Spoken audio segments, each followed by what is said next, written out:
हम जो भी करेंगे वो प्रोजेक्ट जो है 50, 60, 70, 100 साल का होगा। वो 2, 4, 5, 10 साल में कुछ नहीं होने वाला है। और हमारे पूर्वोत्तर के राज्यों को देख लीजिए, ज़्यादातर को, उन राज्यों में सीमावर्ती, ये सब सीमावर्ती राज्य हैं जहां डेमोग्राफी बदली है और देश की सुरक्षा, देश की संस्कृति वो खतरे में है। अब आप समझिए कि नागालैंड विधानसभा में जनगण मन नहीं गाया जाता, वंदे मातरम की तो बात ही मत कीजिए। आप अंदाज़ा लगा सकते हैं।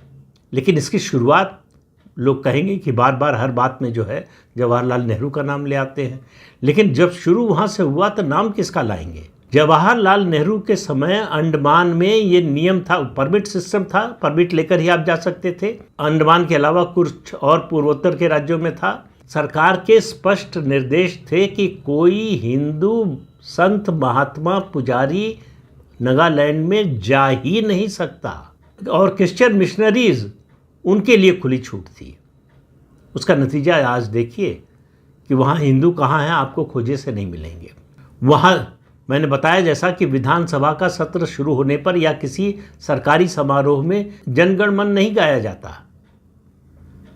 तो समझ लीजिए कि आप 80 साल में हमने देश को कहाँ पहुँचा दिया है। तो मोदी सरकार इस समस्या को, इस चुनौती को बहुत गंभीरता से ले रही है। आपको याद होगा लाल किले से प्रधानमंत्री ने 15 अगस्त को घोषणा की थी पिछले साल कि डेमोग्राफिक कमीशन बनाएंगे। अब वो बन गया है। उसके साथ साथ एक और चीज़ पर ध्यान दीजिए।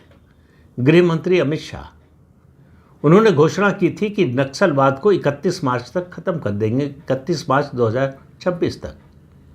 नक्सलवाद और माओवाद को लगभग ख़त्म कर दिया है, 99.9%।